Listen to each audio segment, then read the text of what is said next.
Welcome to Shadow Empire Academy. Today you will learn how to manage public economy effectively. Public economy is all about production, which is provided by public assets, so those with a gray background, in contrary to private assets, which have the brown background. So today we'll talk mainly about those public assets and how to manage them effectively using Manage Assets panel, using SHQ warehouse, and each zone items panel, and of course workers, their happiness. So in general, we'll discuss how workers and resources can be managed by you in public sector to provide uninterrupted production. Let's start. Production is provided by public assets in each of your zones. We can better see it when we hide units using the hide units option. So assets are hex based, and usually we build them on some resources to exploit them and send back over the logistical network to the zone center. So all assets should have road or rail connection to have logistical points to provide the transportation. If we are speaking about production, we should forget about SHQ for a moment, because SHQ is only a unit that we can move to other place. We can have more than one SHQ, and it's a global warehouse storing public items. But from assets perspective, they don't see the SHQ directly.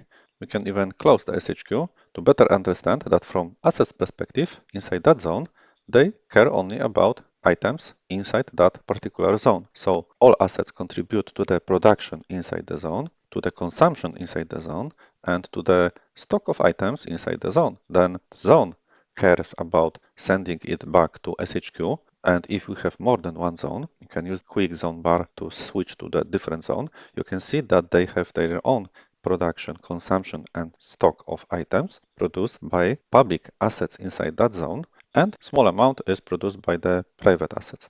Okay, so now let's filter back to public assets and go to the Manage Assets tab. So regarding production, each asset creates a demand for resources visible on top of the card and represented by the icon of resources, and we call it consumption, which is visible also in this column. This is the sum of consumption of water across all assets inside that zone. So all assets that require water will be visible here in the column of consumption, and we can see that 447, so only this one asset contribute to the whole consumption of water inside that zone. Regarding energy, you can see that more than one asset need energy, and if we sum all needs of energy across all assets, we have the energy consumption across our zone. So in this case, 291 energy is consumed by all assets inside that zone. To better see which assets contribute to the consumption, we can click on this number, and then the game filter all assets that need energy. So this way you can easily check which assets contribute to the consumption of that resource inside your zone. If we click once again, we deselect this option, and now we can see all assets. The second most important demand of our assets are worker points. So this icon represents how many worker points we need to be fully operable. And if we show also the private assets, you can see that they also require some points, but those are population points. So public assets need worker points. Those points are corresponding to the zone population and workers. So one worker is providing one worker point, and one population is providing one population point. So assets need population and workers to be operable. Let's filter back to public assets only. Now, if we know what is the zone consumption for each resource available in the zone, the game will try to get such resources from the zone stock. So in this case, we go to items, and the game is trying to, in first order, to get the requested resources for assets from the stock.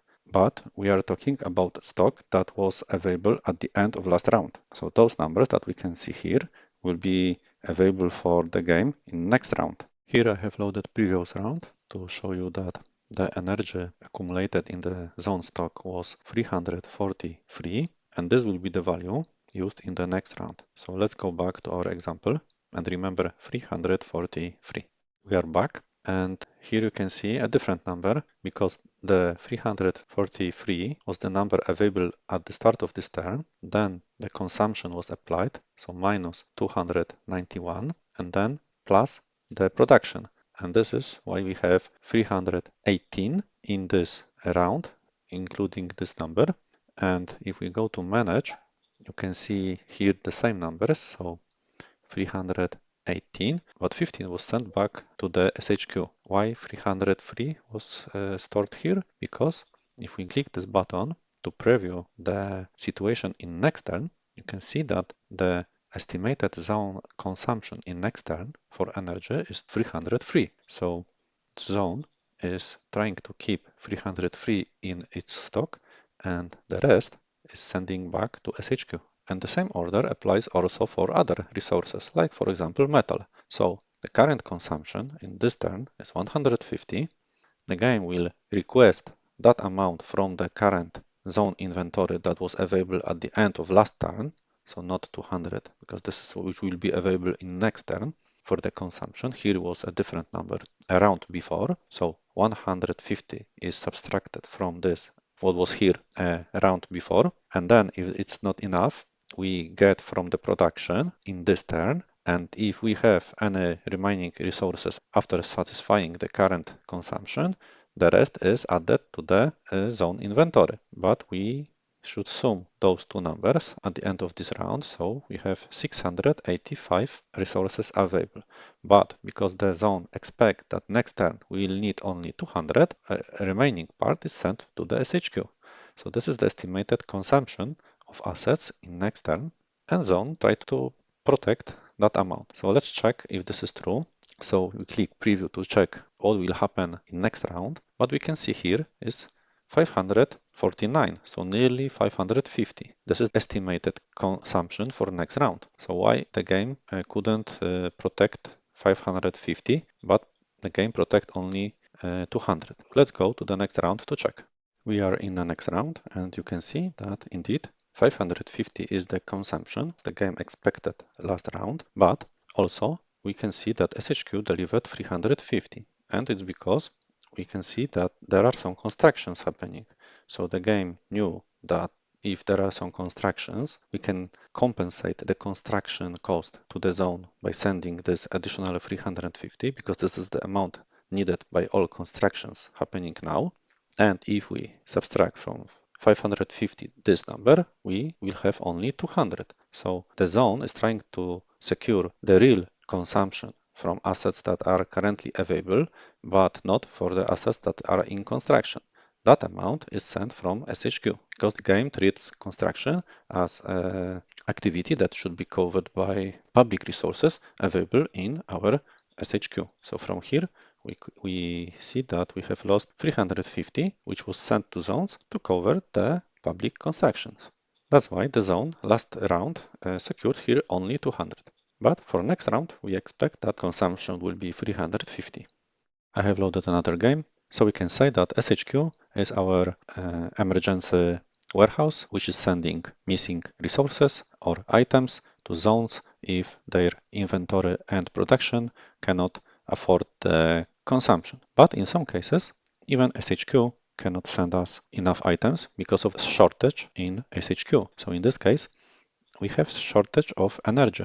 This is the value we can see now, but last round we had much less. So we could only deliver 34 of energy to the zone, which is highlighted using the yellow color, which means that we delivered less than we could. And this one shortage affected the production in all assets that are consuming the energy.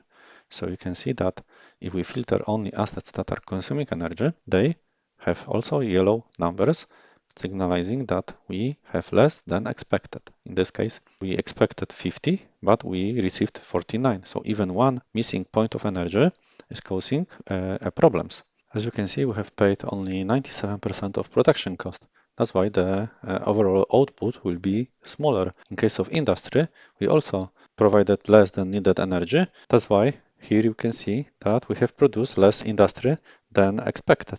It's only 8 points, but still we are not producing in an optimal mode.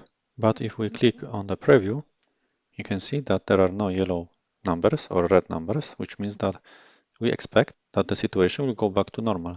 So we have learned that each zone tries to secure in their inventory the amount of resources that we expect to be consumed next round. So if we go to the preview mode, you can see that we expect to consume 45 fuel and 50 metal. And if we go back, we can see that 45 fuel and 50 metal is secured. Also 125 industry, because we expect that this will be the consumption next round. The only exception is food. Food is special. Without food, people will start dying. So not only our industry will be suffering, but also our people. That's why the game tries to collect 2 times more than the current zone consumption. As you can see, zones will be sending a lot to the SHQ for a global storage. So we can say that SHQ is connecting all of our zones into one public economy, which supports continuity of the production by sending any missing resources. But our SHQ have also its limits of the storage. So each resource have its maximum storage limit, except of metals, which have unlimited storage. But for example, water, food, fuel, they have their maximum storage. The storage is also depending on the amount of population, and the more zones and the more population you have, the storage will grow. Also, you can build some additional assets that increase the storage. But if you will reach the maximum capacity for any of resources, in case of food, I have already reached the maximum 6,336, and then we can see this star symbol, which is representing that we have reached the maximum storage capacity. So what is happening with the resources that are sent from zones and we don't have a place to store them? Then the game will automatically sell the resources on the market and we receive credits. To check how much was sent, we can go to the reports and treasury and cash flow overview, and on the bottom there is section forced sales income. This means that there was automatic transaction done on the market and we have sold 661 food by our SHQ and the income was 291 credits. Sometimes you may experience a shortage of items in your SHQ. To detect this situation, it's good to check from time to time the preview report. Then you will notice this red number. It means that we cannot deliver anything that is requested because of the lack of inventory. So what we can do in that situation, if we know that we need some machines, but we cannot deliver any, then you can simply do manual trade. So we need to buy some machines or other missing resources, or in case of machines, you can also produce them here. So if I produce this one machine, now I have it in the SHQ, and now you can see that we don't have the red number because we secured the next turn consumption. So in case of machinery, it was easy because I can produce them, but in case of any other, you need to trade or increase your production. It's important to understand that any communication between SHQ and your zones is using your logistical network. So if we switch to the used points map logistical layer, you can see that this line is showing us that a lot of logistical points goes here to the zone. And we have this blue zone pull point marker, which means that 105 city pull points have been assigned to this hex, which means that the zone is trying to send some resources, metal in this case, back to the zone, and it's using our logistical network. But in case of normal transportation between zone center and their assets, does not use the logistical network. Only the transportation between SHQ and zones or units is using the logistical network. So it's important that for this asset, I don't have to worry about any capacity. I need to only provide 200 points available, but it's not used. So if there would be any unit here, the unit could benefit from the 200 logistical points on this road, because you can see that 200 is available across the load. So this asset does not consume the 200. It only needs the 200 to be operational. Okay, now let's talk about the second most important element of our public economy, which are worker points. So each asset creates a need for some worker points, and public assets create a need for population points. So the sum of worker points create jobs in our public sector, and sum of public points create jobs in our private sector. You can check this if you go to your zone and click on the population tab. Here you will see what is the amount of private jobs created by the need of population points. And here in the workers tab, you can see the amount of jobs created by the need of worker points by our assets. We also need workers to fulfill the job positions and provide the required worker points to provide a proper production. So if both sectors, so private sector and public sector, are creating jobs, then the population will move between those two sectors and for jobs. And to make our jobs more attractive than in private sector, we need to offer more salary for our workers. In this case, I'm offering that amount of credits, which is higher than the income in the private sector. So my jobs are more attractive for people. Salary is not the only factor that determine if workers will choose jobs in public sector. Most important element is the happiness in your public sector. The more existing workers are happy, the higher chance that bigger amount of population will move from private to public sector. I have loaded another game to show you why the amount of workers is important. Because if the amount of workers is smaller than the jobs needed by your public sector, then bad things will happen because the game will distribute the amount of workers across all assets that need the workers. Then you will see this yellow number for the worker points, and it means that we have less worker points than needed, and it's decreasing the productivity of each asset. So if we switch to the Manage tab, you can see that this green bar, which is representing productivity, decreased a lot, even for the assets that are under construction, so the blue bar. So in this case, the construction efficiency is 41%. In case of bureaucratic offices, we needed 2,200 worker points and we received only 1,100, half of what we needed. That's why the production is 61%. In this case, also energy should be yellow because we can see that we needed 10 and we received 7. Don't know why this is not yellow. It should be like here, where we needed 5 and received 4. And also here, we needed 13 and we received 8. So that's why the productivity is 61 and not 50%. So workers are very important, and the more you build, the more jobs you need to fulfill with workers, the more important it will be to have a proper happiness. In this case, this is my newly conquered zone. It's unincorporated, so they don't pay taxes other than service tax, but the happiness is growing faster for population. I cannot hire a lot. That's why if your happiness is low, even if the salary is equal to the private market, they are leaving and they are seeking their happiness elsewhere. To reverse this trend, I need to increase the happiness in public sector. I can do this by playing some stratagem cards like this for one fate point. I can increase the worker happiness of selected zone. This is Labor Day. Also, I can play this card, Fests. It increases happiness of workers and population. Also, I can play worker privilege card, which is card that I received from my factions that I cooperate with. This card will increase worker happiness but will decrease population happiness. But also, you can simply increase the salaries. So if I now call the governor, I can increase the salary, for example, to 4. So it will be 2 times higher than in the private sector. You can see that the happiness increased by 10. So now the happiness is 11. If I now also play some of the cards, like this one, increased by 16. So it's 27 here, 27 here. And let's see what will happen next turn. We are in next turn, and you can see that it helped because we increased our workforce by 100 workers. So previously they were leaving us, and now we managed to have some new workers. Also, the population increased because they attract some free folks from the zone.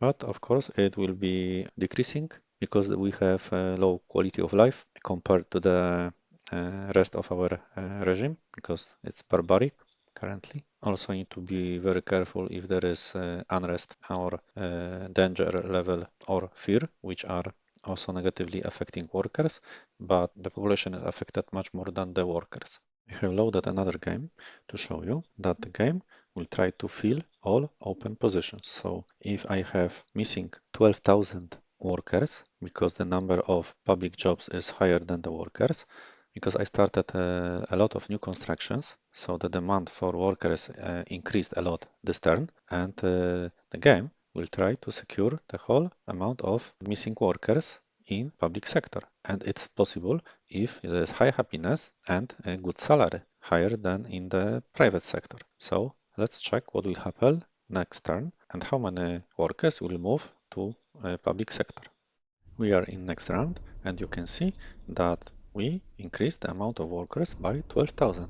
So exactly the amount that was missing last turn. Now I have even 100 workers more than the jobs needed in my private sector. So you can see that thanks to the extremely high happiness of my public sector, so all workers are very happy. Happiness of population is also helping with recruitment, because the happiness of population is the willingness to cooperate with my regime. So the more happy population, it means that they see your government in better light. As you know, the amount of workers you can recruit in one turn has the base value of 5% of the population, and it's modified by the difference between salary in public and private sector, and also it's modified by the worker happiness and population happiness.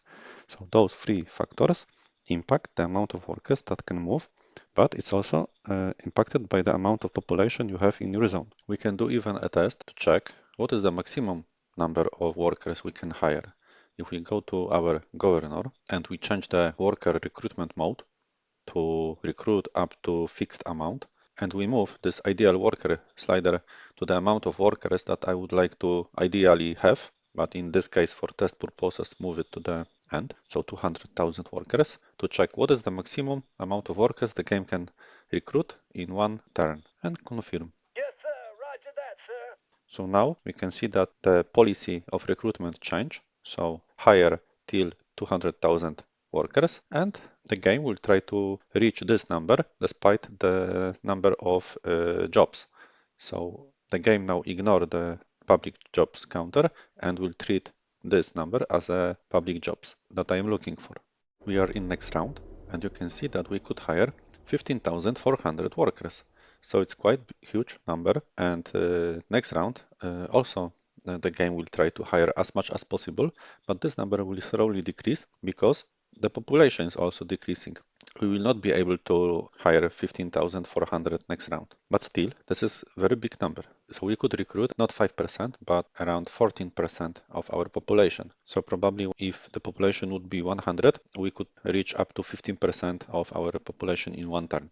Please notice that a salary is a promise that the government will pay the money for workers. But you can see that I have only 20 credits left. If I would miss this information, then I could have a problem next round. But let's try to check what will happen if I ignore that I have 20 credits and I will not be able to pay them.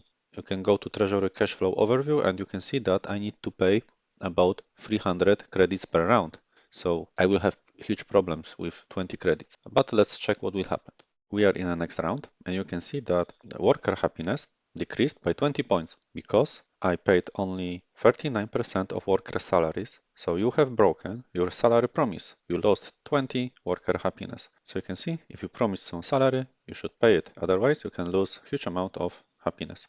I forgot to mention that in the Empire dashboard, you have information about the negative credits flow, so you check it. Also in the urgent issues, there will be information. What's the amount of credits we are losing each round? So those should warn me to secure enough credits for our workers. Another important element are colonists. So if you have some colonists, you can send them to the zone which require workers, and you cannot hire enough workers from the population because there is low happiness. So in this case, I'm missing a huge amount of workers in public sector. I can send here colonists to help. So if I go to the colonize option and I have some colonists, I can send them if there is a good logistical network. Let's try to hire more colonists in our main zone by calling the governor here. Same as for soldiers, we can recruit, I would say I need each round 4,000 colonists, and I will pay them to join our government. Yes, sir. Roger that, sir. Let's check next round. We are in next round, and you can see that we have now much more colonists, 4,800. So I can go to my zone where I have problems and I can use the colonize option. I can send the colonists as workers or as population. In this case, I want to send them as workers. Let's say all of them will join our public sector to fill the missing jobs. Now you can see that I lost colonists here, but here I increase a lot the amount of workers available. So I improve productivity. Please notice that for colonists and recruits, each round you need to pay food. So in this case, I pay 133 from my public stock. But sending colonies is a good way to help smaller zones. It's worth to mention that there are special stratagem cards. And if we go to help port stratagem encyclopedia interior council, there are special stratagem cards that allows you to draft workers. So we can force some population to join our workers using this card. And there is similar card draft colonies. So sometimes it's hard to get colonies or workers using normal methods, and you can use those two cards per interior council to force the population. So we are talking about manage profile. Here is government and here are state companies. You can see the draft workers card and here is draft colonies. So if the game progresses, you will have more ongoing buildings and higher demands. So to manage assets, you need to go to manage assets, and sooner or later you will have problems with some resources across your zones. So the game offers you on the bottom options to control the speed of production or speed of construction in case of something that is under construction, like here. So here we modify speed of construction and here speed of production. And if, for example, if I am expecting problems with energy, I can filter where I consume the most of energy, and I can see that this is bureaucratic office, but I don't want to touch this. But here I have also oil drill, and I have enough oil, so I can decrease a bit of usage of energy here, let's say by 50%, and then you can see here everything improved. So this is a good way to control our assets. I can also temporarily disable some assets using the second option here. If I click it, the item disappeared because it will not consume any energy next round. You can deselect this option. Here we can see the yellow status color. It means that this asset is simply in the maintenance mode, and we will need only workers to maintain this asset. So 100 workers, and it will produce nothing but also consume nothing. Another option is close an asset. So if I click close, here we have this red color indicating that this asset will be closed, and it doesn't mean that it will disappear. It simply is similar like maintenance mode, but we do not provide maintenance. So over time, this asset will have damage. So we can check and play next round and see what will happen. And one information that if you decrease productivity to save some consumption, you also decrease the amount of workers that you will need. So if I switch to the normal mode, you can see that I will decrease the productivity to 50% because you can see that this bar is changing accordingly to what I'm doing here. So this is next turn, it will be 50%, but also instead of 1000 workers, I will need half of the workers. So there will be some job cancellation in public sector and they will return back to the private sector. So this is also important. If you would like to avoid the job cancellation and keep your workers in public sector, you need to go to your governor and change the recruitment mode to recruit if shortage and never fire. So with this mode, we will keep our workers as long as possible and as long as they want to stay with us. With this option, we fire any additional not needed workers. So I recommend using this option if you only have temporary problems and you intentionally cancel some jobs, but in 1 or 2 rounds you expect to go back to the normal, then it's better to keep them because you don't know what will happen. Maybe the happiness will decrease and they will be not able to recruit enough workers. So those options are quite useful. One point that I forgot to mention that those two options take into account this number of ideal workers, and those two options ignore these numbers. Okay, so I will select this option to show you that how the cancellation looks like. and what will happen with our assets. So we are in next round, and you can see that workforce decreased by 5,600 workers due to cancellation of their jobs. This decrease is the result of my actions previous round to decrease the productivity of some assets. So if I go back here, I can see that indeed oil drill have only 100 workers to maintain these assets, so it's fully upkeep, but our organic furnace don't have any maintenance because upkeep is 0 because I switch it to close mode, and you can see that here we increased damage 100 points per each round. So after some point I can lose this building, but sometimes this option is fine if you cannot afford even the upkeep of workers. Please also notice that if there is a city with some assets inside, and if I will start attacking this town, there might be some losses in and damage to the assets. So let's do the fight, send some tanks, some infantry, and check what will happen. All clear, sir. The game in the battle report will show you the messages about the results of your attack, and you can see that there are some population and workers lost in the combat. Also, we did 641 damage to the assets, and here we have a list of all assets that were somehow damaged during the combat. So now if I go to what is there, you can see that some of the assets that are public and even private receive a lot of damage. Also, any damage to assets if there is a toxic atmosphere, a level of hazard is high, is causing a higher loss of population because the buildings are protecting population. So the more damage you have to the assets and the more hazard level is on the planet, the more populations you can lose. Same applies to units. But the damage will decrease over time if you provide upkeep. And another information, if you notice some assets that don't have any construction speed, something is suspicious, and check what is happening. So if we read here, only 0 logistical points were delivered and production is minus 100%. So we need to switch to the logistical layer and see that there is no logistical points flowing here because I forgot that I had here that traffic signs. So I need to disable this or allow pull points. So this asset needs 100 to finish the construction. And the same situation is here. I have asset that has 17% of the production.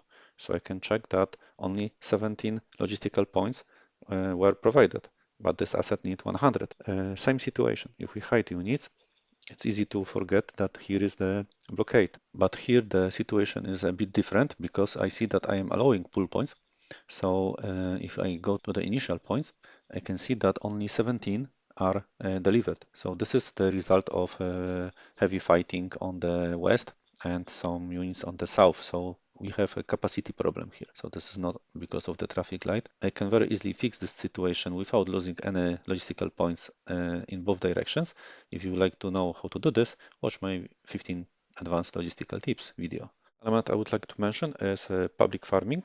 Public farming consumes water, but if you click on the asset, you can see that it requires 1000 of the water. Because we have free water available, the real consumption from our public storage is 562. So the free water available is helping very much with public farming. The free water you can get from sea, lakes, rivers, and even big rivers. So all of them are contributing to the free water available, but please notice that some water can have quality decreased by the salinity. So in this case, I have only 9% of water available from this hex. For rivers, you need to go to the rainfall button to check the river water quality. And in this case, it's 100%, so the river is clean. And also in the hexes near the place where you have open farming, the rain has a huge impact on the free water available. You should build the open farming in the areas when you have big amount of rainfall.